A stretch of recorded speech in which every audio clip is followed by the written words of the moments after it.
Salut à tous et bienvenue à cette deuxième séance où vous apprenez à créer votre site web avec WordPress.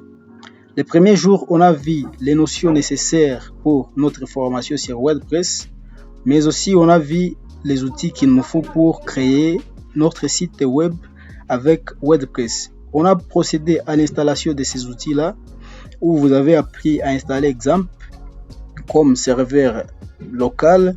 Vous avez aussi vu comment installer WordPress sur XAMPP. À présent, on va maintenant personnaliser votre site web. Alors, pour personnaliser votre site web, qu'est-ce que vous allez faire? Vous allez directement ouvrir XAMPP pour lancer votre serveur local. Je vais aller au menu démarrer. Je vais rechercher XAMPP. Et là, je vais ouvrir les panneaux de contrôle d'XAMPP. Alors, comme on l'a vu précédemment, nous avons besoin des services pour pouvoir lancer notre serveur local. Pour ça, je vais démarrer le service d'Apache. Apache, c'est l'outil qui va nous aider à simuler les serveurs web. Et nous allons lancer aussi le service MySQL pour la base de données. Une fois les deux services démarrés, vous allez directement ouvrir votre navigateur web. Et là, vous allez taper localhost / le lien de votre site. Dans mon cas, c'est site WordPress. Et là, je vais cliquer sur Entrée. Et directement, nous allons tomber sur la page d'accueil de notre site web. Ne vous inquiétez pas, on va tout de suite voir comment personnaliser ce site ici. Mais nous n'allons pas utiliser le thème Ocean Blue, mais plutôt le thème Astra. Parce que je vous ai dit qu'Astra est un thème qui est plutôt léger, responsive et qui a beaucoup d'avantages. Alors, qu'est-ce qu'on va faire? On va activer notre thème Astra. Pour ça, on va retourner sur notre dashboard. On va dans Appearance et puis je clique sur Thème. Et là, je vais tout simplement sélectionner le thème Astra et cliquer sur Activate. Et là, on me dit que le thème Astra est le thème actif. Mais les amis, avant de continuer avec la personnalisation de votre site, on va d'abord voir quelques plugins qui sont importants que vous pouvez installer lorsque vous concevez vos sites web. Comme je l'ai dit, il y en a des milliers et des milliers de plugins, mais je vais juste vous donner quelques-uns que vous pouvez installer lorsque vous serez en train de créer vos sites web. Et ce sont des plugins que j'utilise assez souvent. Alors, pour installer un plugin, vous allez tout simplement sur Plugin et puis vous allez sur Add New Plugin. Dès que vous êtes sur cette page, on va maintenant vous amener beaucoup de plugins ici qui s'affichent.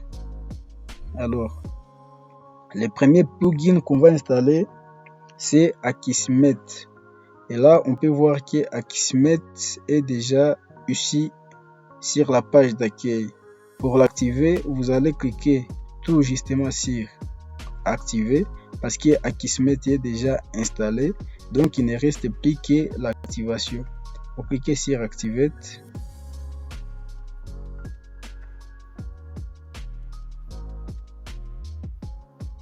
Et là, on va vous diriger sur le site, sur cette page pour paramétrer, bien sûr, pour paramétrer Akismet. Et là, il y a beaucoup d'étapes à suivre pour l'activation de Akismet où vous allez pouvoir choisir votre plat d'utilisation de Akismet. On vous enverra votre clé API que vous pourrez entrer et puis vous activerez votre Akismet. Akismet, c'est un plugin qui va nous aider pour lutter contre les spams. Alors moi, je ne vais pas l'installer parce que ça va prendre beaucoup de temps et ça risque de rendre la vidéo trop longue. On va passer au deuxième plugin. Alors, l'autre plugin important que vous pouvez installer, c'est le Really Simple SSL. Alors, c'est un plugin qui va vous aider justement pour la protection de votre site web. C'est-à-dire, vous allez quitter les HTTP vers les HTTPS.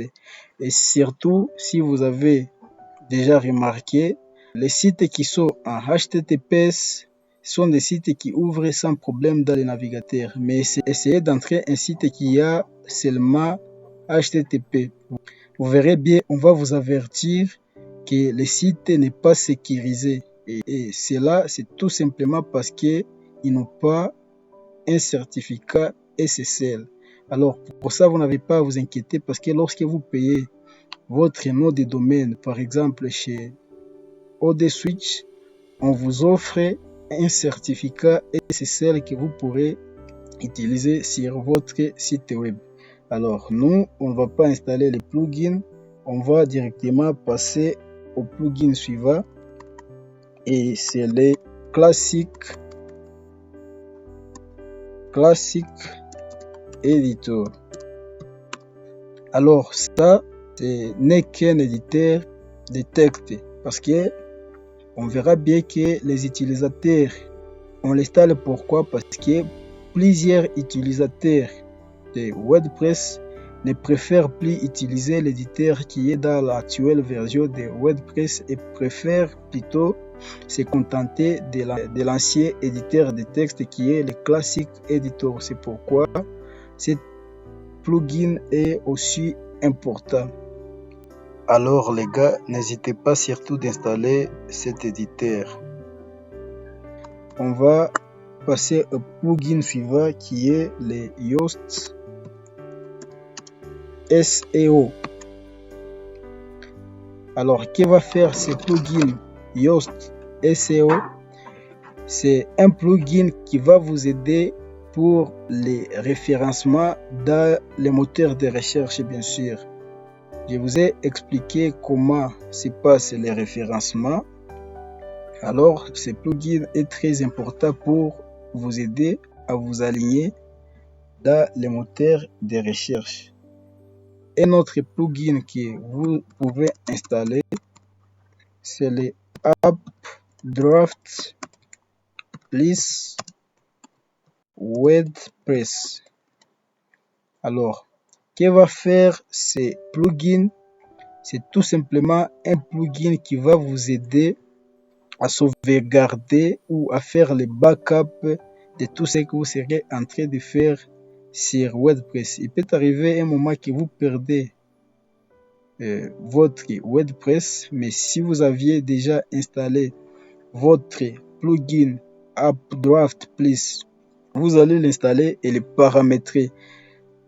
Bien sûr, parce que ce plugin pourra stocker les informations, pourra faire les backups et les enregistrer sur votre compte Google Drive.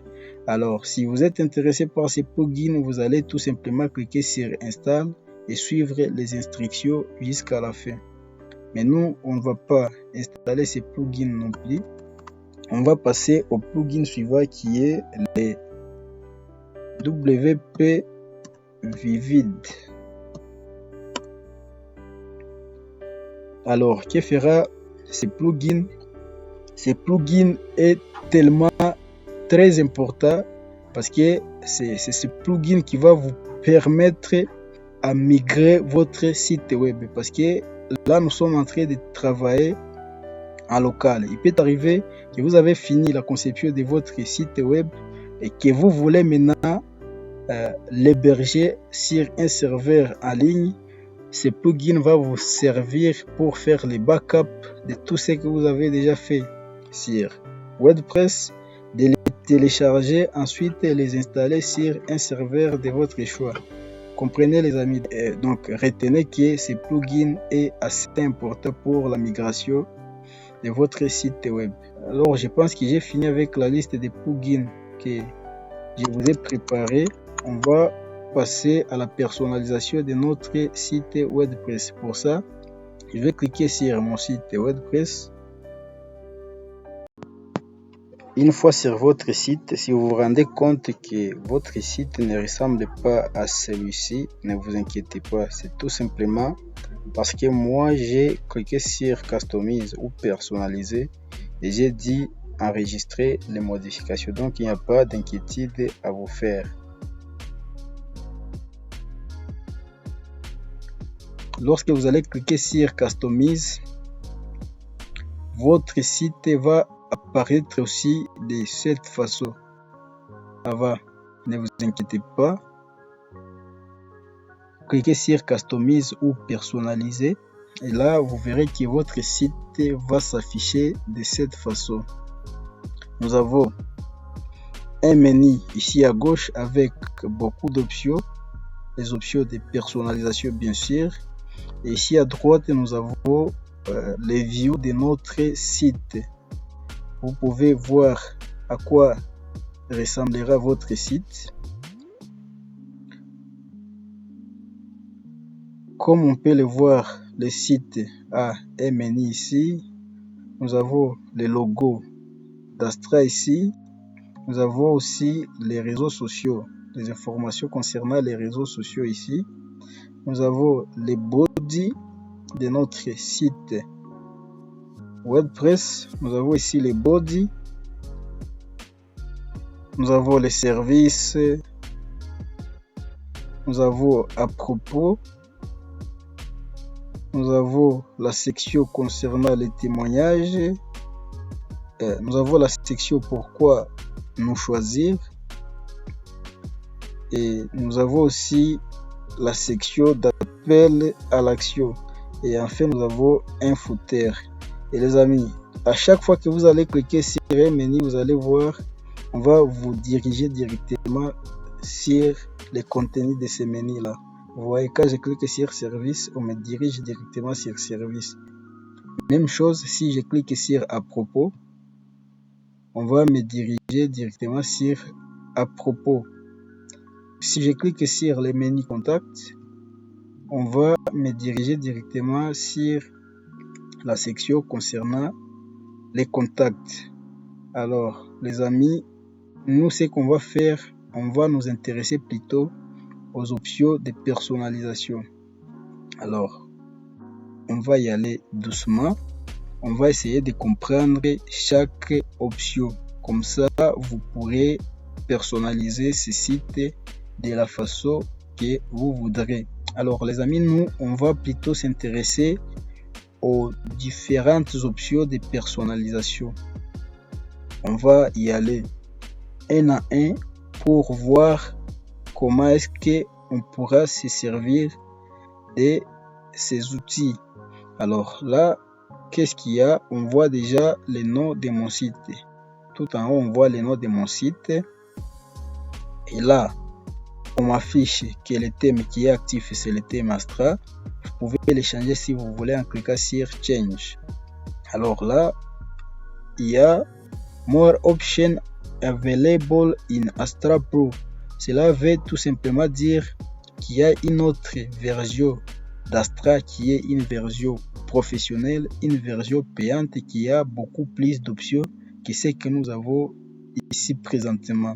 Alors nous, on va utiliser la version d'Astra qui est gratuite. Mais ne vous inquiétez pas, vous pouvez tout faire. Je vous assure que vous pouvez tout faire et vous pouvez rendre votre site web professionnel avec la version gratuite. Alors, voyons ce qu'il y a dans Global. Dans Global, nous avons d'autres options de typographie, colors ou couleurs, containers, les boutons, les scroll-up, l'accessibilité, les blocs éditeurs et autres. Là, on va essayer de les aborder une par une. Commençons par l'option typographie. La typographie, vous avez seulement tout ce qui concerne les fontes ou les polices, bien sûr. Si je clique sur Heading, j'ai choisi par exemple les fontes Rubik. vous allez voir que le site va changer. Si je clique sur celui-ci, vous allez voir la police de tous les sites est en train de changer. Vous voyez les amis, à chaque fois que je prends un font, tout le contenu du site est en train de changer. Alors, passons à la partie suivante. Nous avons les base fonts. Cela veut tout simplement dire les fonts de base ou les polices de base. Nous avons les body fonts, c'est-à-dire la police de votre body, le corps de votre site bien sûr, car nous savons qu'un site web a 3 parties. Nous avons les headers, nous avons les body et nous avons aussi les footers. Et là, maintenant, les fonts que nous allons changer, c'est les fonts de notre body.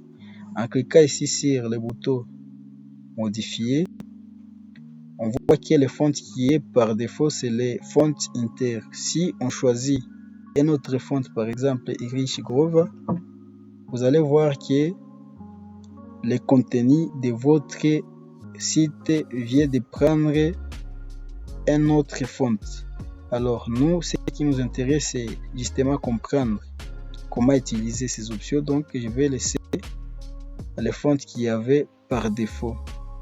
Ok, ici tout en bas vous avez les font weight. Ça veut dire tout simplement la largeur de votre font. Vous pouvez ajuster la largeur de votre police. Et ici en bas nous avons le font size. C'est la taille maintenant des polices. Vous pouvez l'ajuster avec ces barres ici. Vous pouvez les augmenter, vous pouvez réduire comme vous voulez. Ici tout en bas nous avons d'autres options. Vous pouvez ici définir bien sûr votre font size en pixels. Et ici tout en bas nous avons d'autres options. Ici le premier, ça veut dire que vous mettez votre site entier en minuscule. Si je clique ici, vous voyez que votre site vient de passer en minuscule.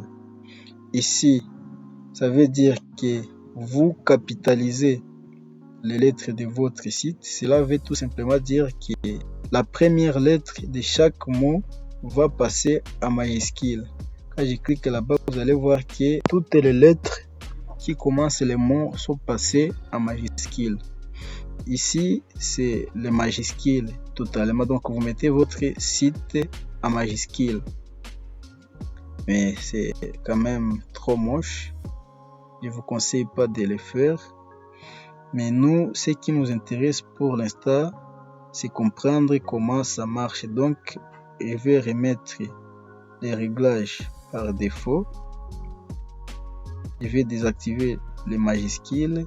Je vais rester avec les réglages par défaut. Ici, vous pouvez souligner votre contenu. Vous voyez, le contenu est souligné. Mais comme je l'ai dit, ça ne nous intéresse pas pour l'instant. Donc, on va laisser tel quel.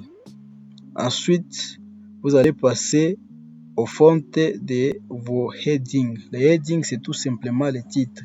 Alors, si vous cliquez ici, vous allez voir, il y a beaucoup de fonts. Je vais essayer de choisir un font pour voir ce qui se passe. Par exemple, j'ai choisi Pompier. Et là, vous voyez que le titre vient de prendre un autre font. Donc, les heading fonts, ça concerne tout simplement les titres. Alors, dans le développement web, les titres sont classés par niveau. Nous avons plusieurs niveaux de titres. Nous avons les grands titres, nous avons les titres moyens, nous avons les petits titres, nous avons les sous-titres, nous avons les sous-sous-titres, nous avons aussi les sous-sous-sous-titres, etc. Donc, nous avons 6 niveaux de titres. Alors, on va les voir, on les appelle souvent les H1, les HD, les H3, les H4, les H5 et les H6. Donc, les H1, ce sont les grands titres. Les HD, les titres suivants.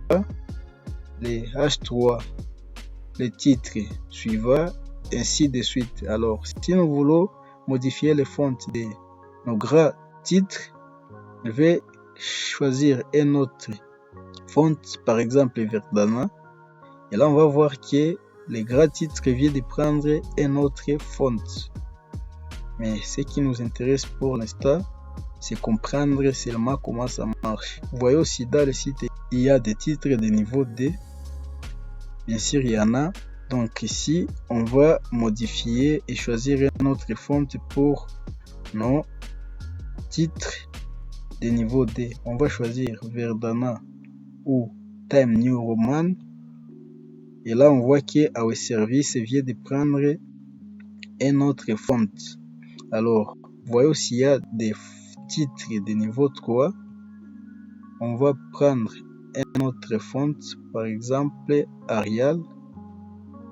Nous voyons très bien qu'il y a des titres qui viennent de prendre les fonts Arial. Alors, j'espère que vous avez compris comment ça marche. N'hésitez pas à vous amuser avec les autres niveaux de titres. On voit ici tout en bas qu'il y a le paragraphe margin button.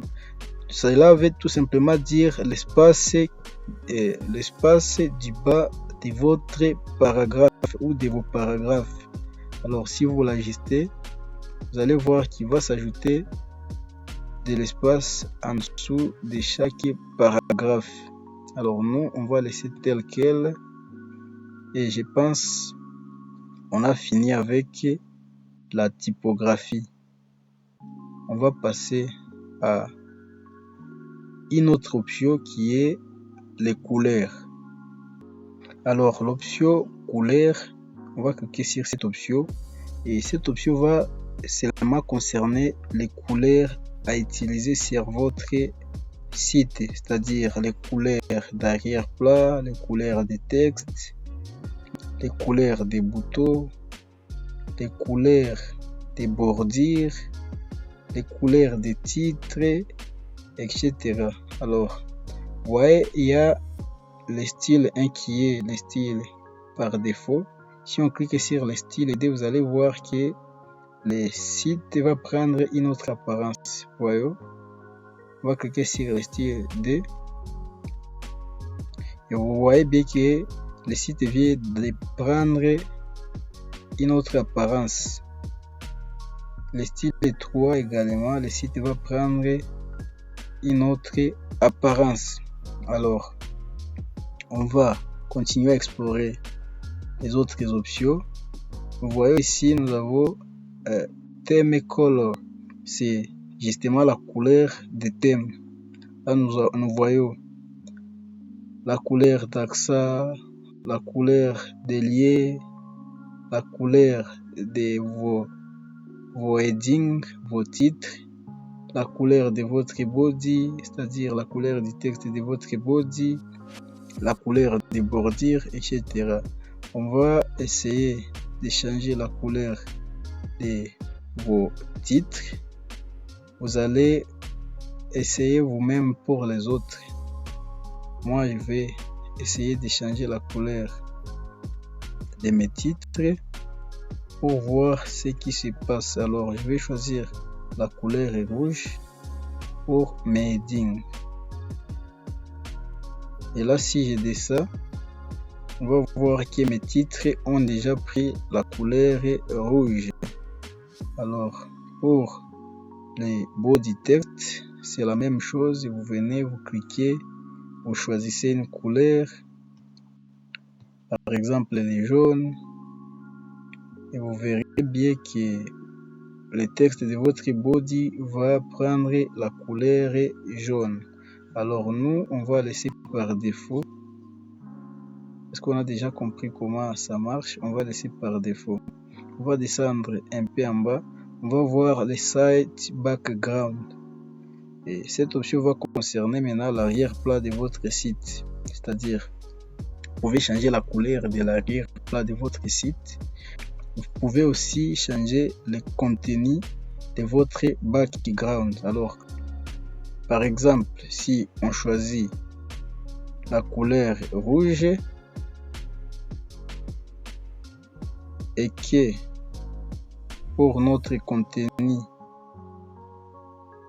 on choisit aussi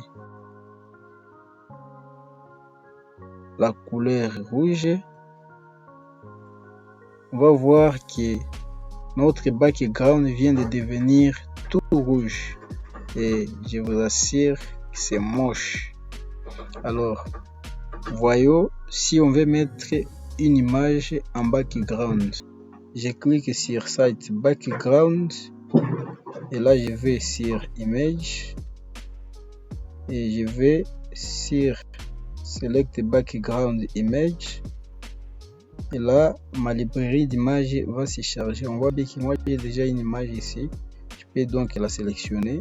Vous qui n'avez pas encore d'image, vous allez cliquer sur Upload Files et là vous allez cliquer sur Select Files et vous allez vous diriger là où vous avez vos images. Bien sûr, vous allez vous diriger où il y a vos images pour sélectionner une image à utiliser. Moi j'ai déjà une image, donc je ne vais pas sélectionner une autre. Je vais dans Media Library et là je vais sélectionner cette image ici et là je vais cliquer sur Select. Et alors pour que cela s'applique, je vais sélectionner aussi les Content Background et là je vais sélectionner encore Image, Select Background Image et là je vais choisir la même image et je clique sur Select. Et là vous pouvez voir directement que le background de mon site vient de changer et c'est l'image là qui est en background. Les autres ici ce sont des conteneurs, c'est pourquoi vous voyez que le background n'est pas visible par ici parce qu'il y a un conteneur. Ici il y a aussi des conteneurs, c'est pourquoi le background n'est pas visible. C'est comme ça on met l'image en background. Alors une fois encore, nous l'objectif c'est juste de voir comment faire les trucs. Donc je vais réinitialiser et passer à l'option suivante. Alors là on a fini avec les couleurs, on va sortir pour passer à l'option conteneur. Je vais cliquer sur conteneur. Une fois que j'ai cliqué sur conteneur, cette option va concerner juste les conteneurs de nos différents contenus.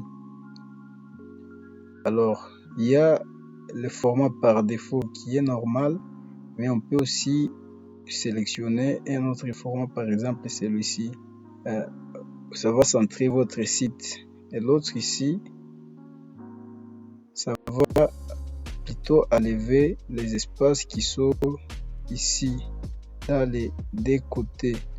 Et nous on va faire quoi? On va laisser les conteneurs par défaut parce qu'on verra plus tard en détail comment utiliser les conteneurs. Ici c'est le style des conteneurs. Si vous voulez que les conteneurs soient en forme de box ou qui ne soit pas en forme de box, c'est ici que vous choisissez comment seront vos conteneurs. Ces options ici concernent les réglages de la largeur de vos conteneurs. Alors c'est tout ce qu'il y a à savoir sur les conteneurs. On va sortir des conteneurs et passer à l'option suivante. Alors on va cliquer sur l'option bouton pour voir ce qu'on peut faire avec cette option. Cette option bouton va simplement concerner les boutons. Nous avons un bouton ici, Make a Website. Nous avons un autre bouton tout en bas ici, Make a Website. Donc tous les réglages que nous allons faire, on va personnaliser notre bouton. Alors là nous avons la couleur du texte, c'est en noir. On peut changer, on met ça par exemple en rouge. Vous voyez bien que la couleur du texte vient de devenir rouge. Ici à côté on voit qu'on a une autre sélection c'est les hover, ça veut dire tout simplement ce qui va se passer quand on va survoler les boutons. Alors, quand on va survoler les boutons, je veux que le texte soit en blanche. Donc, je sélectionne la couleur blanche. Et quand je vais survoler, vous allez voir que la couleur devient blanche. Alors, à part ça, on peut changer le background de notre bouton. On peut sélectionner une couleur qu'on veut donner à notre bouton. Par exemple, cette couleur-là.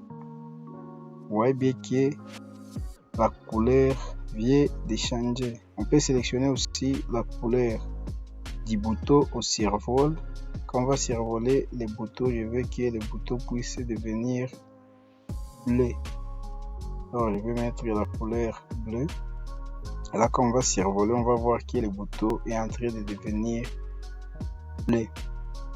Alors, le border color, c'est tout simplement la couleur de notre bordure du bouton. On va sélectionner par exemple la couleur rouge. Malheureusement, il n'y a pas de bordure sur notre bouton. Alors les fonts, on a déjà vu les fonts. Donc là, c'est la police du texte de notre bouton. On va choisir Verdana. Et là, on voit que les fonts viennent de changer. Alors, le padding ici, c'est tout simplement l'espace de notre bouton. Alors, le top, c'est l'espace d'ici en haut qui sépare le texte du bordure en haut. Les right, c'est à droite. Les bottom, c'est en bas. Les left, c'est à gauche. Alors, voyons, par exemple, si j'augmente l'espace, c'est un pixel, bien sûr. Si j'augmente les pixels, on va voir que l'espace est en train d'augmenter aussi en haut sur le top. Si j'augmente l'espace du right, droite, vous allez voir que sur ma droite, il y a l'espace qui est en train de s'ajouter. Ici, c'est pour le bottom en bas. Et ici, c'est pour le left à gauche. Et si vous voulez tout modifier à la fois, c'est-à-dire vous voulez personnaliser les espacements de votre bouton, le tout à la fois, vous cliquez ici sur Link Value. Et là, si vous modifiez une valeur, vous allez voir que toutes les valeurs sont en train de changer au même moment. Alors, le border width, c'est tout simplement la largeur de votre bordure. On a mis la couleur rouge pour nos bordures, mais rien ne s'est passé vu qu'on n'avait pas encore mis quelque chose. La largeur de notre bordure soit encore nulle. Mais si on augmente les valeurs, on va voir qu'il y a une bordure qui est en train d'apparaître sur notre bouton. Alors, c'est tout ce qui concerne les border width. Vous pouvez régler ça à votre guise comme vous voulez, les top, les right, les bottom et les left. Alors, voyons les border radius. Les border radius, ça concerne l'arrondissement de votre forme de bouton. Parce qu'on sait que la forme était une forme rectangulaire, mais là on voit que nos coins sont arrondis. On va diminuer pour voir ce qui se passe. Quand on diminue, on va voir que la forme de notre bouton est en train de changer. Alors, vous pouvez aller jusqu'à laisser ça rectangulaire ou vous pouvez augmenter les border radius pour que ça soit arrondi. Alors, on peut aussi délier nos valeurs. Et là, on va modifier valeur par valeur. Par exemple, on peut continuer à arrondir ce coin ici. Et là, je vais diminuer et augmenter cet autre coin ici. Vous voyez les amis, selon vos besoins, je peux augmenter les coins ici. Vous voyez que ça donne une autre forme. Alors c'est tout concernant cette option. On va passer à l'option suivante qui va concerner les scroll to top. Alors les amis, je crois que j'ai oublié de vous signaler qu'à chaque fois que vous effectuez une modification, si vous voulez que cela soit enregistré, vous cliquez sur Publish. Vous voyez, vous cliquez directement sur Publish et là, vos modifications seront sauvegardées. Voilà maintenant Scroll to Top. Alors le Scroll to Top, c'est tout simplement les petits boutons qu'on a vu ici tout en bas, les petits boutons ici. Quand on clique sur ces boutons ici, on va scroller vers les hauts. Alors c'est tout simplement ça qu'on va voir comment personnaliser ça. Alors ici, qu'est-ce qu'on voit? On voit que les boutons scroll to top est activé. On peut désactiver ça. Si je viens désactiver ici, on verra bien que les boutons vont disparaître sur notre site web. On va chercher ça. Vous voyez bien que les boutons ont disparu. Alors nous on veut que les boutons restent. Alors là je clique sur Enable Scroll to Top et les boutons viennent d'apparaître. Et là on nous dit si nous voulons que ces boutons puissent s'afficher sur quel type d'écran. Ici on a le desktop, l'écran d'ordinateur. Ici on a les mobiles pour les smartphones. Ici nous avons une combinaison de deux. C'est ce qui est sélectionné. Donc le scroll to top sera affiché et sur ordinateur et sur les mobiles. Alors on nous demande la position ici. La position c'est le right. Si vous voulez le mettre à gauche, vous pouvez toujours l'amener à gauche. Mais pour de nombreux sites web, les boutons se trouvent toujours à droite.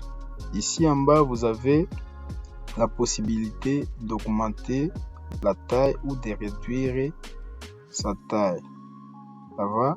Et maintenant pour le design de ces boutons là, on va cliquer sur design. Là nous sommes dans général, vous cliquez ici à côté sur design. Là on demande maintenant la couleur de notre icône. Si on sélectionne le rouge, on va voir que l'icône va passer en rouge. Si on sélectionne le jaune, l'icône passe en jaune. Et là nous avons les rouges, ce qui veut tout simplement dire la couleur au survol. Alors quand on va survoler, je veux que ça puisse prendre la couleur blanche. Si je viens survoler l'icône là, on va voir que ça vient de prendre la couleur blanche. Ici c'est le background ou la couleur derrière. Là je peux sélectionner par exemple la couleur bleue.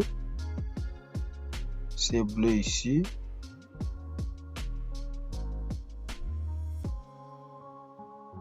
C'est bleu là. Et là, je peux sélectionner la couleur au survol. Je veux que ça puisse prendre la couleur rouge. Alors, quand je vais survoler, vous allez voir que ça prend la couleur rouge. Et là, tout en bas, nous avons le radius ou l'arrondissement de la forme de notre bouton là. Je pense qu'on a déjà vu comment utiliser ces bouts de radius et donc on ne va pas encore en parler. On va passer à l'option suivante qui va concerner l'accessibilité. Alors pour ces trois dernières options ici, je crois qu'il n'y a pas grand chose à voir. Il n'y a pas vraiment grand chose à voir. Alors c'est tout comme un réglage global. On va passer au réglage suivant. À part l'option globale, nous avons maintenant les header build. Voyons de quoi il s'agit. Je vais cliquer sur les header build. Tout en dessous de notre page, on peut voir qu'il y a cet espace ici qui vient de s'ajouter. Alors cet espace va tout simplement nous permettre de pouvoir modifier ou personnaliser notre header. Les headers, c'est cette partie ici où il y a le logo de votre site et les menus, les différents menus de votre site, mais aussi les icônes pour les réseaux sociaux. Alors ici, qu'est-ce qu'on va voir? Ici dans le menu de gauche, on voit qu'il y a les sites logo. Donc c'est tout simplement le logo de votre site. Vous pouvez cliquer ici sur le site logo. Vous voyez que le logo qui est sélectionné, c'est le logo Astra. On peut aller sur Change Logo. Une fois que vous cliquez sur Change Logo, vous allez voir que votre média des images va s'ouvrir. Une fois encore, si vous avez déjà conçu votre logo, vous allez cliquer sur Upload Files. Et si vous n'avez pas encore conçu votre logo, vous pouvez toujours le faire en utilisant Canva, qui est un outil gratuit qui vous permet de faire vos designs gratuitement. Et si vous êtes intéressé par le design graphique avec Canva, vous pouvez me le dire, comme ça je pourrais faire une formation sur ça. Alors, pour sélectionner, vous cliquez sur Upload Files et puis vous allez sélectionner votre logo. On va entrer dans l'option image pour voir le logo qu'on va utiliser. Par exemple, si je vais utiliser ce logo ici, qui est le logo de notre plateforme, je vais cliquer dessus et je vais ouvrir. Vous voyez bien que le logo est déjà sélectionné. Il vient de s'ajouter dans les librairies de mes images. Je vais cliquer Select. Et là, on va me proposer si je vais rogner mon logo. Si vous voulez rogner, vous pouvez ajuster votre rognage. Mais moi, personnellement, ça ne m'intéresse pas. Et donc, je vais cliquer sur Skip Scropping. Et là, vous voyez très bien que mon logo vient de s'afficher ici. Le logo vient d'être changé. Alors, ici tout en bas, on peut voir facilement le logo width. C'est tout simplement la taille de notre logo. On peut l'ajuster pour voir ce qui se passe. Quand vous ajustez votre logo, vous voyez que c'est en train de s'augmenter. Si j'augmente, le logo s'augmente. Et quand je réduis, le logo va rétrécir. Alors, ici en bas, nous voyons les sites. Title, c'est tout simplement le titre de votre site. Alors là, je vais mettre un peu les majuscules au début. Mon site WordPress, c'est bien sûr le titre de mon site. Et ici en bas, il y a différentes options. Si vous voulez afficher ou si vous voulez que le nom de votre site, le titre de votre site soit visible sur l'ordinateur, vous cliquez ici. Tout simplement, vous cochez la première case ici. Et si vous voulez que le nom ou le titre de votre site soit affiché sur les tablettes, vous cliquez sur la deuxième case. Et si vous voulez que le nom puisse être affiché sur les téléphones portables, vous cliquez sur la troisième case ici. Alors, on va descendre un peu en bas. On va vous demander de choisir si vous voulez que votre logo soit aligné avec les titres de votre site. Si on coche cette case, on va voir ici que le titre de votre site vient d'être aligné avec votre logo. Si vous ne voulez pas les aligner, vous allez décocher cette case ici. Et là, vous allez voir que le nom va venir tout en bas de votre logo. Parce que vous avez déjà coché cette case, vous montrez que vous voulez que le nom ou le titre de votre site puisse s'afficher sur la version ordinateur. Si je décoche cette case, vous allez tout simplement voir que le nom, le titre de votre site va disparaître. Alors, on va descendre encore un peu plus bas. On va voir votre tagline qui est votre devise. Votre devise, bien sûr. Si vous voulez que votre devise soit visible sur l'ordinateur, vous allez cliquer ici. Si vous voulez que votre devise soit visible sur les tablettes, vous cochez cette case. Les mobiles, vous cochez cette case. C'est justement ça. Et la dernière option ici, c'est maintenant l'icône de votre site. Si vous voulez que l'icône de votre site soit visible sur tous ces écrans ici, vous allez laisser cocher. Quand c'est coché, ça prend la couleur bleue. Et quand ce n'est pas coché, vous allez voir que ça va être estompé. Et comme on peut le voir, le logo vient de disparaître parce que je viens de décocher l'affichage sur ordinateur. Alors moi, je vais recocher sur tous les écrans. Et c'est tout ce qui concerne votre header. Alors, passons à cette partie ici. On voit les sites, title and logo, donc le titre de votre site et votre logo. Vous pouvez aligner ça par exemple ici tout en haut. Si vous voulez que le logo soit en haut de votre menu, vous allez amener ça tout simplement en haut. Et vous voyez que le logo vient d'être en haut et il y a les menus qui viennent de descendre un peu en bas. Alors, vous pouvez décider de mettre votre menu au milieu. Là, je vais venir glisser et déposer ça ici au milieu. Et là, vous allez voir que votre menu va venir au milieu. Vous pouvez, par exemple, dire que vous voulez qu'il soit sur la première ligne avec le logo bien sûr là-bas. Vous allez amener ça, vous allez glisser, déposer ici tout en haut. Et vous verrez bien que votre menu va passer de l'autre côté. Et pareil pour les réseaux sociaux, vous pouvez remonter ça juste là-bas. Et vous verrez que les réseaux sociaux viennent aussi de passer ici. Vous pouvez par exemple vous décider d'ajouter d'autres éléments. Si vous voulez ajouter d'autres éléments sur votre header, qu'est-ce que vous allez faire? Vous allez tout simplement cliquer ici sur cette barre. Vous allez cliquer sur le petit plus qui s'affiche et là vous allez sélectionner ce que vous voulez ajouter. Par exemple, nous on veut ajouter l'option de recherche. Nous, qu'est-ce qu'on va faire? On va cliquer sur Search. Et là, vous allez voir ici, il y a l'icône de la recherche qui vient de s'ajouter à côté de mon menu Contact.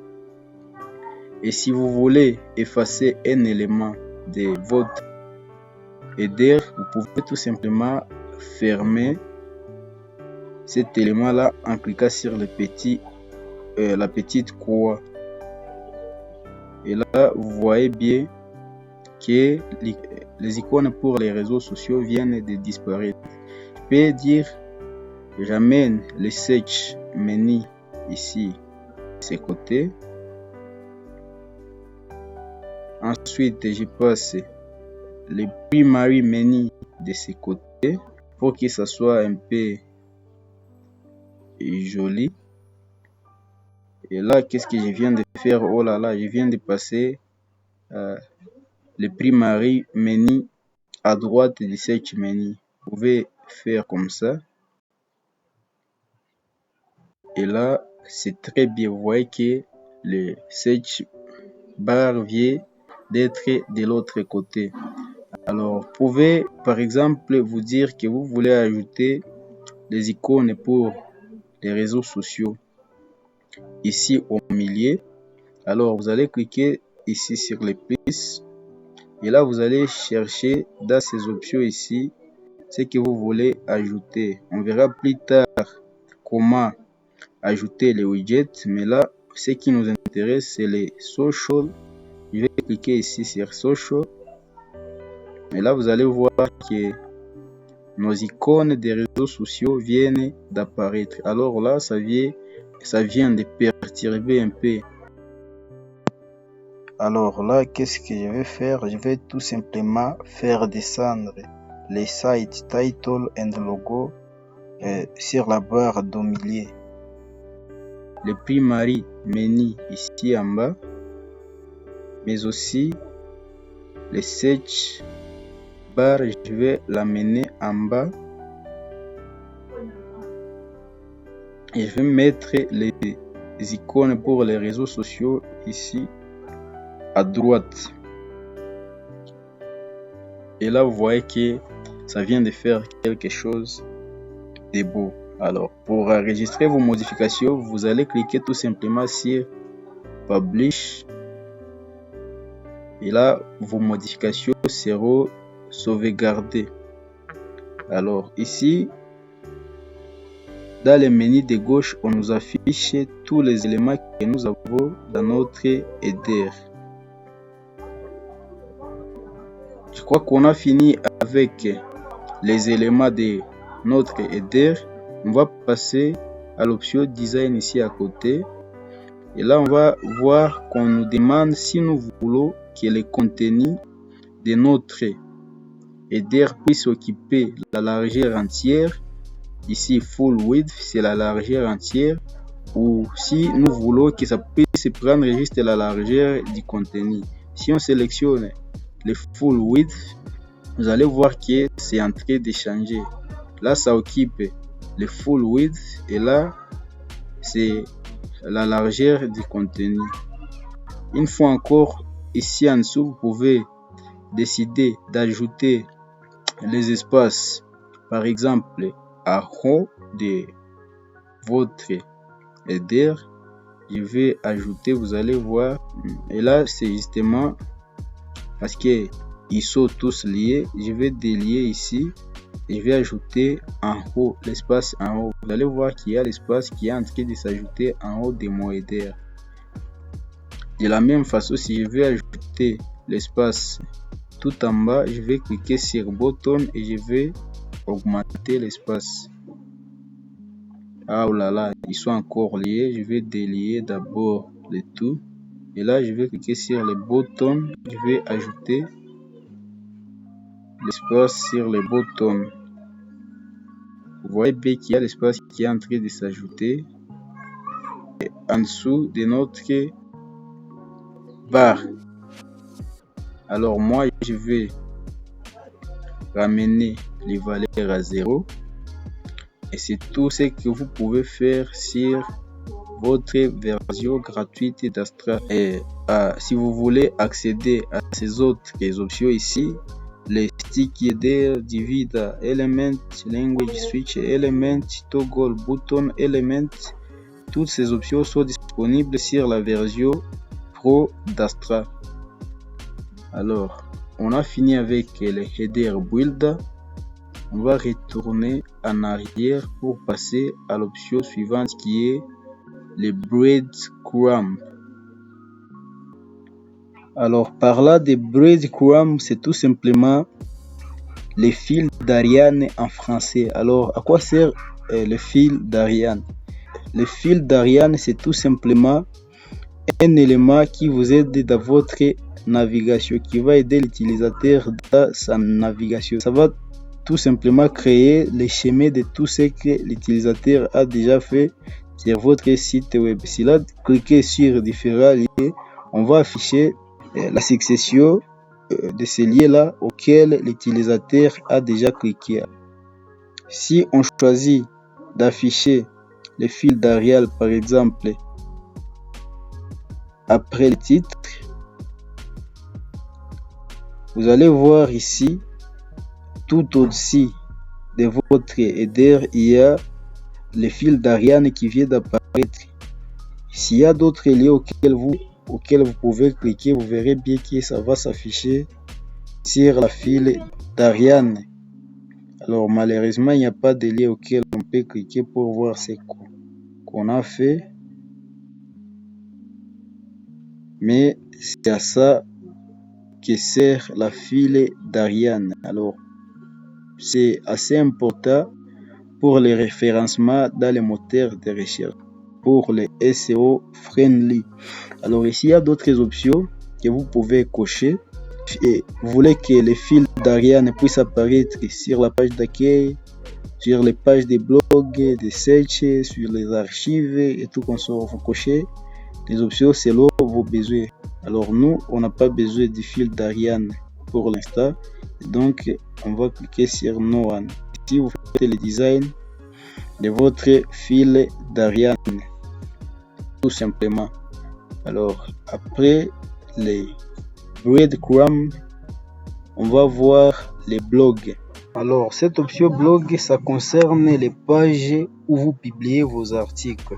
Parce que un blog, ce n'est qu'une page où vous publiez régulièrement vos articles. Alors, dans cette option blog, nous voyons qu'il y a des options.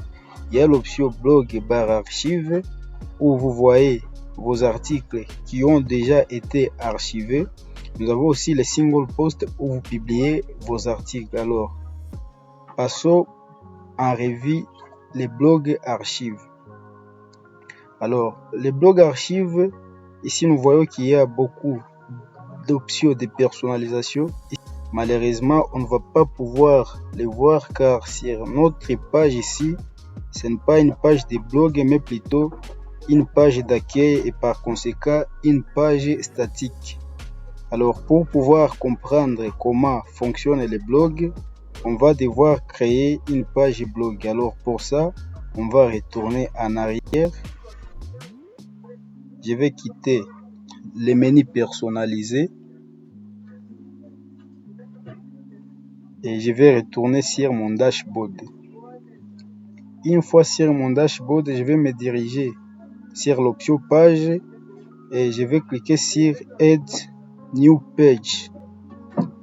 Alors les gars, j'espère que vous avez déjà installé votre plugin Classic Editor car c'est l'éditeur de texte qui va nous faciliter lors de la création de nos pages, de nos articles, etc. Parce que l'éditeur qui est incorporé dans la version actuelle de WordPress est assez compliqué, mais l'éditeur classique est assez simple et ça va vraiment nous faciliter la vie. Alors pour créer la page de blog, je vais cliquer sur Add New Page ou ajouter une nouvelle page et là je vais écrire le nom de ma page. Moi je vais l'appeler blog et là vous allez maintenant taper quelque chose. Donc vous allez taper la description de votre blog. Moi je vais mettre un titre, pour ça je vais cliquer ici et je vais taper ceci est une section pour les articles par exemple. Alors là c'est le titre et là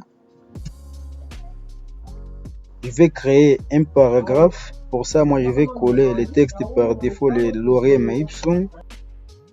Là j'ai déjà mis quelque chose pour décrire cette section. Alors là il y a d'autres options que vous connaissez déjà probablement, les bold, les italiques, les pistes, les citations. Vous pouvez centrer votre texte, vous pouvez l'aligner à gauche, à droite, comme vous voudrez. Alors nous, ce qui nous intéresse, c'est plutôt comprendre la personnalisation du blog.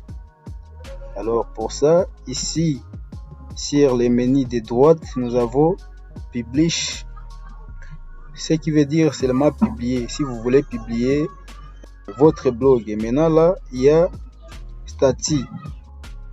Statut, c'est encore Draft. La visibilité publique, vous pouvez toutefois éditer.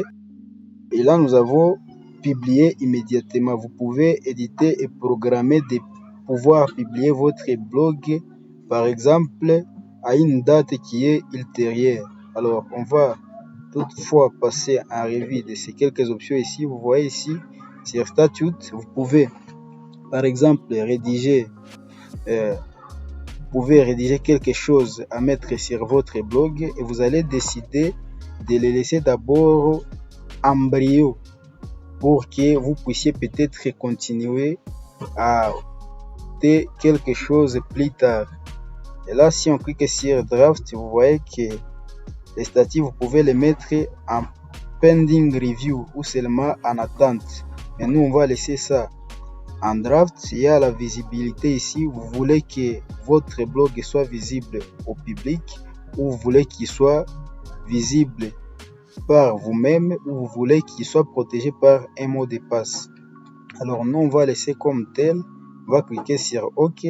Et ici, si vous voulez bien sûr définir la date où vous allez publier votre blog, vous cliquez là-bas et vous allez définir la date et l'heure où vous allez publier votre blog. Alors nous, ça ne nous intéresse pas pour l'instant. On va descendre un peu plus bas. On va voir qu'il y a d'autres options ici. Il y a l'option concernant les conteneurs. Il y a l'option concernant les styles des conteneurs, les sidebars et les sidebars style. On va voir tout ça quand on sera sur notre page blog. Alors, pour enregistrer votre blog, vous allez cliquer sur Publish. Je vous rappelle que quand je vais cliquer sur Publish, cette page ici va directement être publiée ou être ajoutée à mon site, bien sûr. Là, je vais cliquer sur Publish. Je vais patienter et là, on me dit que la page est déjà publiée. Alors, je peux voir la page directement à partir d'ici, où je peux aller dans toutes les pages et voir ma page blog. Alors, on va cliquer sur All Pages. Et là, on va voir qu'il y a ici la page qui est intitulée blog. Alors, vous pouvez toutefois l'éditer si vous voulez. Mais nous, ce qui nous intéresse, c'est voir à quoi ressemble notre page blog. Alors, je vais cliquer sur Review. Et là, vous allez voir les titres de la page, c'est blog. Et là, vous voyez les headings que j'ai définis. Et vous voyez les textes que j'ai tapés dans mon blog. Nous, ce qu'on va faire, quoi? On va paramétrer notre site WordPress, c'est-à-dire on va faire en sorte que tous les articles qu'on va ajouter sur notre site puissent se retrouver sur la page blog. Alors, on va retourner à notre dashboard et nous allons cliquer sur Settings et on va aller sur l'option Reading ou Lecture. Une fois sur cette page, qu'est-ce qu'on va faire? Il faut vous rassurer d'abord que votre page d'accueil est une page qui est plutôt statique. Donc, vous devez cocher cette option ici et vous allez définir la page là, c'est la page accueil. Vous voyez les amis, alors ici, on nous demande la page pour nos publications. On va sélectionner la page blog. Et là, maintenant, on va faire quoi? On va enregistrer les modifications. Alors, une fois les modifications enregistrées, vous allez vous diriger sur l'option page, All Pages ou toutes les pages. Et là, on va essayer maintenant de voir la personnalisation de notre page blog. Alors là, on va cliquer sur View pour voir la page blog. Et là, la page blog vient de s'ouvrir. Ici, nous avons les contenus de notre article. Ici, nous avons maintenant, et ici à côté, nous avons les articles qui ont été archivés, les articles par catégorie, les commentaires, les articles qui ont été étiquetés, etc. Alors, qu'est-ce qu'on va faire? On va essayer de voir la personnalisation des blogs.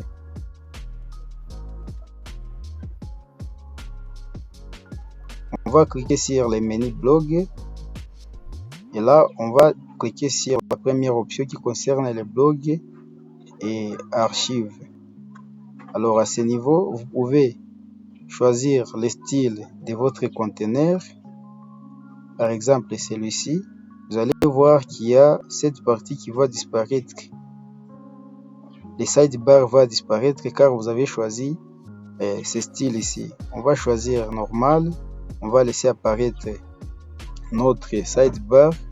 Et là, vous pouvez voir, il y a un commentaire, les métadonnées. Il y a un commentaire, il y a uncategorized, parce qu'on n'a pas encore défini de catégories. Il y a aussi l'auteur. On va voir comment personnaliser tout ça et comment aussi personnaliser ces sidebars. Alors, là, nous avons le style de votre conteneur. Vous voulez qu'il soit sous forme de box, ou vous voulez qu'il soit juste comme ça dans le vide. Alors quand on clique ici, vous voyez que ce n'est plus sous forme de box. Si on clique sur le boxed, vous allez voir qu'il y a une forme de box qui vient de s'ajouter ici sur mon contenu.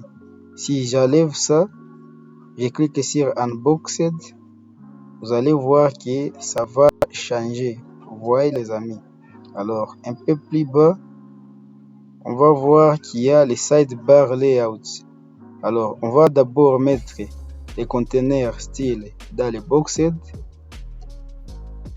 Et là, on va passer au sidebar. Vous pouvez choisir de mettre votre sidebar par exemple à gauche.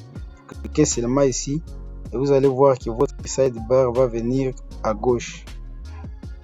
Pour voir les modifications que vous apportez sur votre site web, vous pouvez cliquer sur l'icône ici.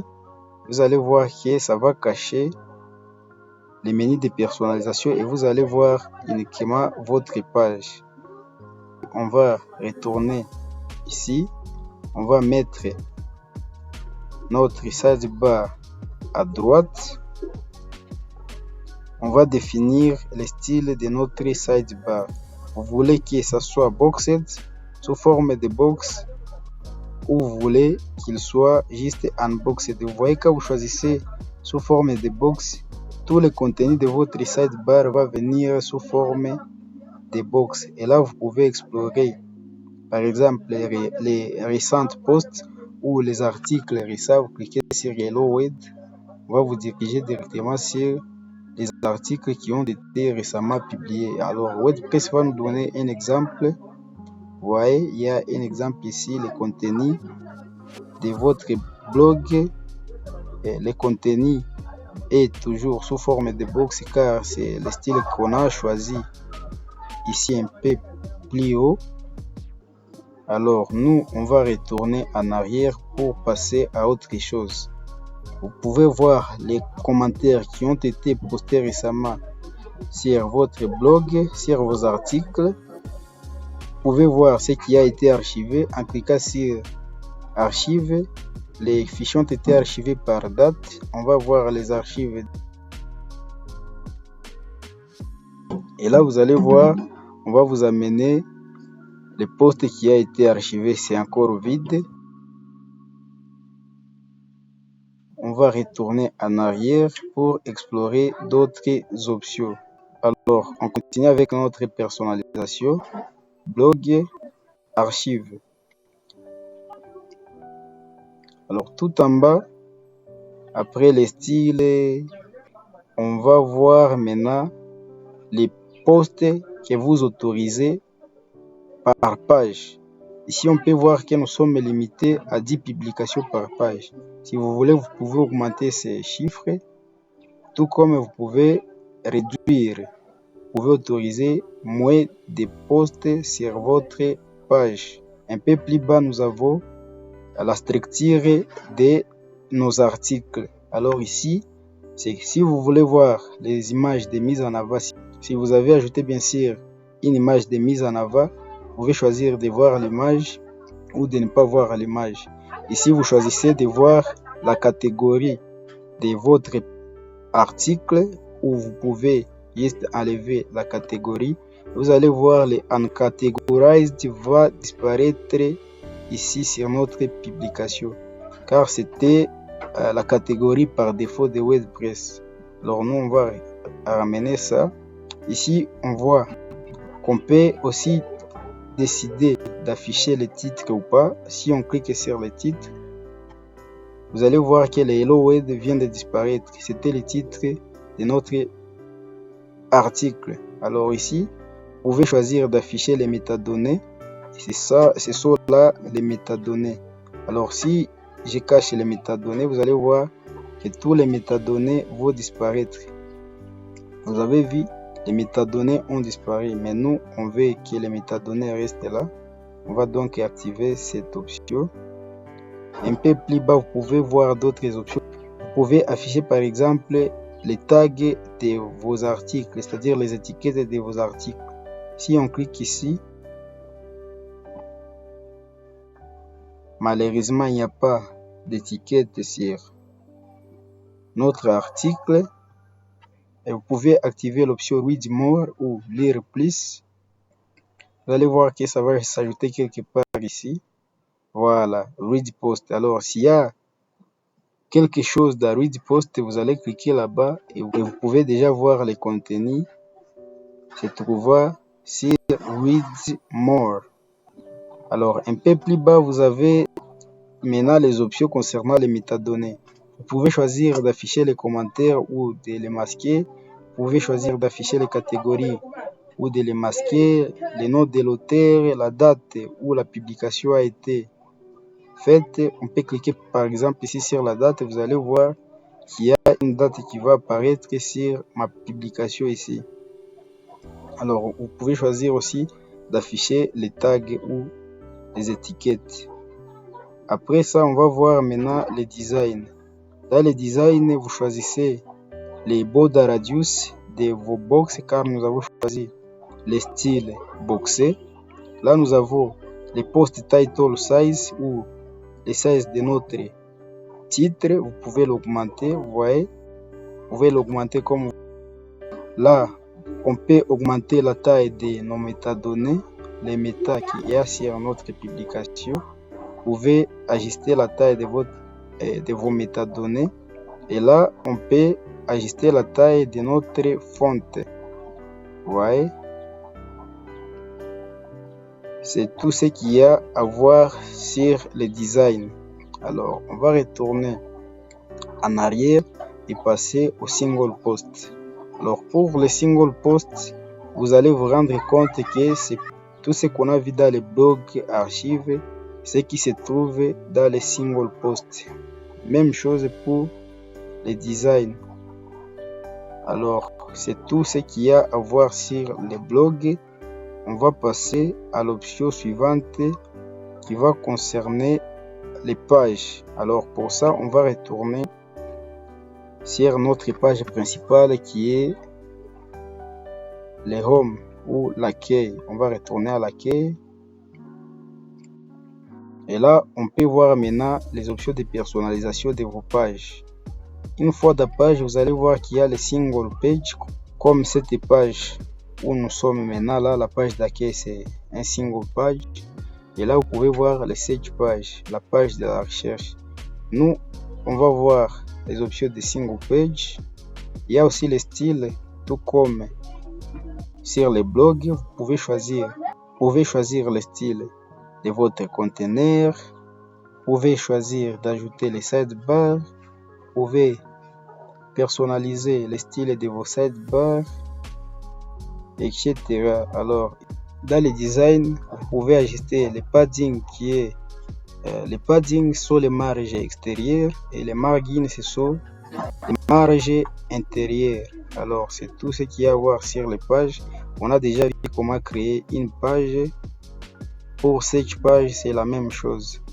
On a déjà vu comment ajouter une page. Si vous voulez, vous pouvez aller créer une nouvelle page et vous amuser dessus. L'option suivante, c'est le sidebar. On a déjà vu un peu de quoi il s'agit. Vous pouvez personnaliser ça, le style de votre sidebar. Vous pouvez choisir de l'augmenter, de réduire la taille de votre sidebar, etc. Et là, on va passer au footer. Et maintenant, les footers, je vous ai montré les footers tout en bas de notre site. C'est ça les footers. Une fois dans les footers, vous allez vous rendre compte que c'est exactement la même façon qui est pour les headers. Si vous voulez ajouter des éléments, vous n'avez qu'à venir ici, vous cliquez sur les petits plus ici, et là vous allez ajouter d'autres éléments. Par exemple, si je vais ajouter les icônes des réseaux sociaux, je vais chercher les socials ici à côté.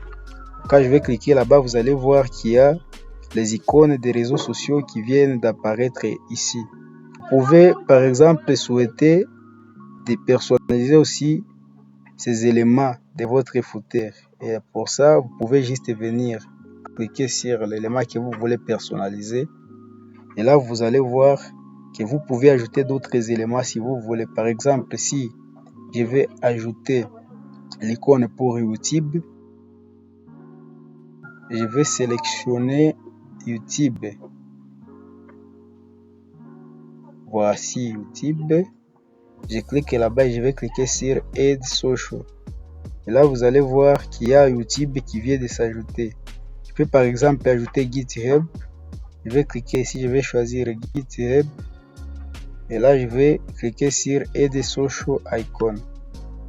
Et là, l'icône de GitHub va apparaître. Vous pouvez par exemple vouloir enlever certains éléments. Vous n'avez qu'à venir ici. Par exemple, si je veux fermer Twitter, je clique ici. Et là, vous allez voir que Twitter va disparaître. Je peux aussi enlever TikTok. Je ferme TikTok. Si je veux enlever LinkedIn, je vais cliquer ici. Vous allez voir que LinkedIn va disparaître. Ici, vous pouvez choisir d'afficher les labels comme c'est écrit ici, les labels de vos réseaux sociaux. Tout comme vous pouvez désactiver ça, vous allez voir que les icônes vont apparaître seules. Alors, c'est tout ce qu'il y a à savoir ici. Vous pouvez ajouter plein d'éléments comme vous voulez. Vous pouvez ajouter un menu dans les footers. Vous pouvez ajouter des boutons. Vous pouvez ajouter des widgets, etc. Voyons maintenant le design de cet élément que nous avons sélectionné. Cliquez sur l'option design et là vous allez voir qu'il y a d'autres personnalisations que vous pouvez faire et que vous pouvez aller plus loin. Et là vous allez voir que vous pouvez aller encore plus loin. Vous pouvez jouer avec les couleurs de vos icônes des réseaux sociaux.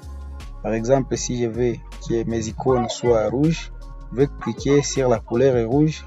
Vous allez voir que mes icônes sont rouges. Vous pouvez choisir la couleur au survol. Je veux que ça prenne la couleur bleue. Et quand vous allez survoler, vous allez voir que les icônes sont en train de prendre la couleur bleue. Vous pouvez faire bien plus encore. Les labels, la couleur des labels, c'est-à-dire les labels que vous avez vus devant chaque icône. Vous pouvez choisir de jouer sur la couleur des fonds de vos icônes. Vous pouvez choisir d'ajuster la couleur des fonds de vos icônes. Là, vous pouvez ajuster la taille de vos icônes. Vous pouvez agrandir ou réduire. Vous pouvez augmenter ou réduire l'espace entre vous. Vous voyez les amis, avec WordPress, vous pouvez faire vraiment beaucoup de choses. Alors, vous pouvez aussi personnaliser votre copyright. Pour cela, vous cliquez sur le copyright. Et là, vous allez voir qu'il y a beaucoup d'options de personnalisation. Vous pouvez mettre en bold, vous pouvez changer les textes, vous pouvez choisir de les centrer, de les mettre, de l'aligner à gauche ou à droite. Et là aussi, il y a l'option design. Vous pouvez choisir le font size, vous pouvez choisir la couleur du texte. Par exemple, si je veux que ce texte soit en couleur rouge, je vais sélectionner. Vous allez voir que le copyright est passé en rouge. Là, vous pouvez choisir aussi la taille de votre texte. Vous pouvez personnaliser comme vous voulez. Alors, je pense que c'est tout ce qu'il y a à savoir sur les footers. N'hésitez pas d'ajouter d'autres éléments, de vous amuser avec les footers. On va passer à l'option suivante qui est le site identity ou l'identité de votre site. Alors, cette option site identity, c'est tout ce qui concerne l'identité de votre site. Explorons ce qu'il y a dedans. Une fois vous cliquez sur le site identity, vous allez voir qu'ici il y a site icon, site title and logo settings. Commençons par l'icône. Alors, l'icône de votre site, ce n'est que l'icône qui apparaît devant le nom de votre site une fois votre site est ouvert dans le navigateur. C'est comme cette icône qui se trouve ici. Vous voyez, ici il y a une icône qui se trouve ici, Maison Informatique La Science. Il y a une icône, une petite icône qui se trouve là-bas. C'est justement ça l'icône de votre site. Pour ajouter l'icône sur votre site, vous allez cliquer sur Select Site Icon. Et là, on va vous diriger dans les Media Library. Mais nous, ce qu'on veut, c'est uploader l'icône. On va cliquer donc sur Upload Files. Et là, on va cliquer sur Select Files. Une fois dans le répertoire où se trouve votre icône, vous allez le sélectionner et puis vous allez l'ouvrir. On voit bien que mon icône est bien sélectionnée. Alors, je vais cliquer sur Select. On va me proposer d'erronner bien sûr l'icône. Moi, je vais cliquer sur Skip Cropping. Et là, vous allez voir ici tout au-dessus sur Customize, il y a l'icône qui s'est déjà ajoutée sur notre site. Je vais cliquer sur Publish pour sauvegarder les modifications. Passons maintenant à l'option suivante qui est le Site Title and Logo Settings. Une fois que vous cliquez sur cette option, on va vous rediriger vers votre header. Vous voyez bien qu'on vient de nous amener sur notre header. Alors là, qu'est-ce qu'on peut faire? Vous pouvez changer votre logo. Vous pouvez ajuster la taille de votre logo, le nom de votre site. Je pense qu'on a déjà vu tout ça. Alors, on va cliquer sur Design pour voir d'autres personnalisations qu'on peut faire. En cliquant sur Design, on voit bien qu'on peut changer aussi la couleur de notre logo. Là, je vais sélectionner cette option ici. On va me proposer de choisir la couleur de mon logo. Je veux que le logo soit d'une couleur rouge, par exemple. Je vais sélectionner la couleur rouge. Et là, vous allez voir que le logo va devenir rouge. Vous pouvez sélectionner n'importe quelle couleur et votre logo va prendre cette couleur-là. Moi, je préfère rester avec les couleurs d'origine, donc je vais réinitialiser. Ici en bas, c'est la couleur de votre titre. Le titre, bien sûr, ou le nom de votre site. Ici, le tagline, c'est la couleur de votre slogan. On a vu qu'on pouvait afficher ou on a vu qu'on pouvait décider d'afficher ou de ne pas afficher notre slogan. Et c'est tout ce qu'il y a à savoir sur les sites Identity. Là, nous sommes encore dans les headers. Là aussi, vous pouvez personnaliser ces options à votre guise. N'hésitez pas de vous amuser avec ça. Je pense que c'est tout ce qu'il y a à savoir sur le site Identity. Voyons maintenant les menus. Une fois que vous cliquez sur menu, nous avons des options. Nous avons Primary Menu et nous avons Primary D. Donc le Primary Menu, c'est notre menu qu'il y a ici. On peut décider d'ajouter d'autres éléments sur notre menu. Alors pour ça, vous allez cliquer sur Primary Menu et là vous allez voir tous les éléments qui se trouvent sur votre menu. Vous pouvez ajouter par exemple la page blog qu'on a créée. Pour ça, vous allez cliquer sur Add Items et là vous allez sélectionner parmi les pages qui sont disponibles. Vous pouvez sélectionner par exemple la page blog et là vous allez voir que la page blog va s'ajouter. On va cliquer sur Publish et là vous allez voir qu'il y a un autre élément qui vient de s'ajouter sur notre menu. Alors vous pouvez réorganiser les éléments de votre menu comme vous voulez. Par exemple, si vous voulez que ce soit blog qui vient en avant, vous allez juste glisser et amener ça tout au début. Et là vous allez voir que blog va venir en première place. Alors moi ce n'est pas ce que je veux, donc je retourne blog tout juste après home.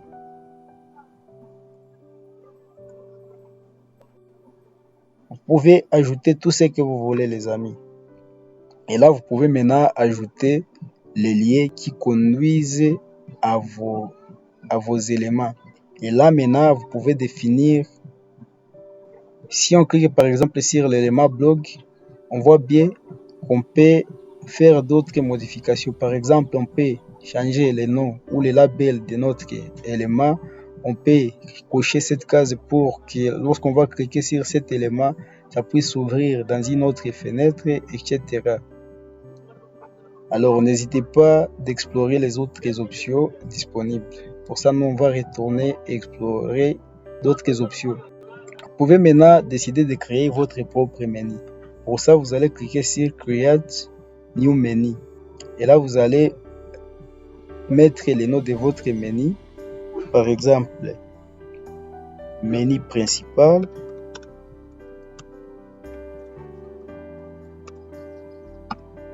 Et là, vous allez sélectionner s'il s'agit de quel menu. Par exemple, c'est un menu primaire. Donc, je vais sélectionner Primary Menu. Et puis, je vais faire Next. Et là, on va maintenant me proposer d'ajouter les éléments. Pour ajouter les éléments, c'est de la même façon. Vous cliquez là-bas. On va vous amener vos pages. Vous sélectionnez les éléments que vous voulez ajouter sur votre menu. Alors, c'est tout ce qu'il y a à voir sur la création des menus. Et à chaque fois que vous effectuez des modifications, vous allez voir les menus que vous définissez va être maintenant le menu principal, tout simplement parce que vous l'avez choisi comme menu principal. Alors, nous, ce n'est pas ce qu'on veut. C'est juste de vous montrer comment on fait. On va sélectionner le primary menu qu'on avait au départ. Et là, qu'est-ce que je vais faire? Je vais descendre un peu et je vais le définir comme primary menu. Et là, nous sommes retournés à notre menu principal. Alors, c'est tout ce qu'il y a à savoir sur le menu. On va passer à l'option suivante qui concerne les widgets. Alors, lorsque vous allez cliquer sur les widgets, malheureusement, on nous dit que notre thème ne prend pas en charge les widgets. N'hésitez pas à changer de thème et d'essayer d'explorer l'option widget. Alors, l'option suivante, ça concerne les home page settings, c'est-à-dire la page d'accueil. Donc, vous allez personnaliser votre page d'accueil. Alors, on a vu qu'on pouvait faire ça dans les paramètres. Bien sûr, vous pouvez définir votre page d'accueil comme page statique ou vous pouvez définir votre page d'accueil comme la page à laquelle va s'ajouter tous les articles que vous publiez. Et ici, vous pouvez sélectionner maintenant la page que vous voulez qu'elle soit définie comme page d'accueil. Pour l'instant, nous n'avons que deux pages. La page Home, qui est la page sur laquelle nous sommes en train de travailler maintenant. Nous avons aussi la page que nous avons créée, qui est la page blog. Alors ici, on vous demande aussi la page où publier vos articles. Vous pouvez définir que ce soit la page Home, par exemple. Et donc, tous les articles qu'on va ajouter vont venir s'ajouter sur votre Home. Vous voyez déjà, les articles viennent d'apparaître sur la page d'accueil. Mais nous, ce n'est pas ce qu'on veut. Donc, on va sélectionner blog comme la page des articles. Et vous voyez bien que les articles viennent d'être ajoutés sur notre blog. Parce que ça, c'est une nouvelle page et c'est pourquoi ça vient de changer aussi d'apparence. Parce qu'on n'a pas encore personnalisé cette page ici. Alors, c'est tout ce qu'il y a à savoir sur les home page settings. On va retourner sur notre home et voir s'il y a une autre option. La dernière option, ça concerne les additional CSS. Cette option ici, c'est une option qui est réservée aux développeurs. Ceux qui font le développement web, vous savez qu'il y a différents langages que vous pouvez utiliser, dont les HTML, les CSS et les JavaScript. Alors, cette partie va concerner uniquement les CSS. Dans cette option, vous tapez les codes. Je pense qu'on a fini avec toutes les options. On va cliquer sur Publish pour conserver les modifications qu'on a effectuées.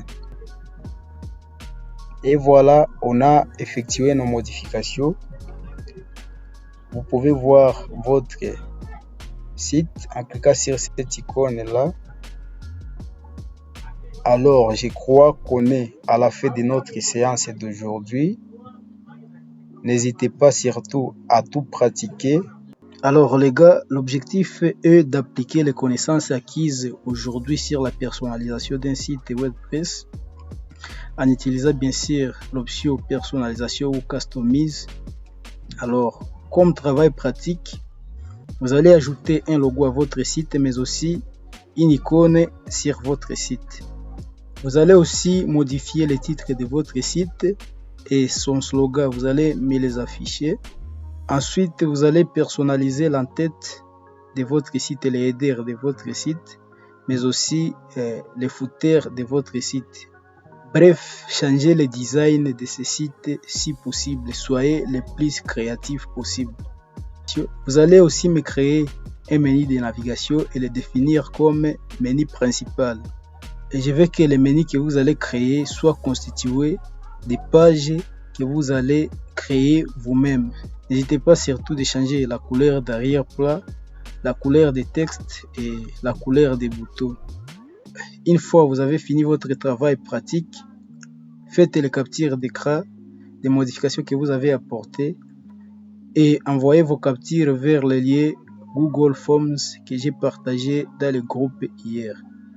Alors, on se retrouve demain pour la dernière séance où vous allez apprendre à ajouter du contenu sur votre site web. Ciao!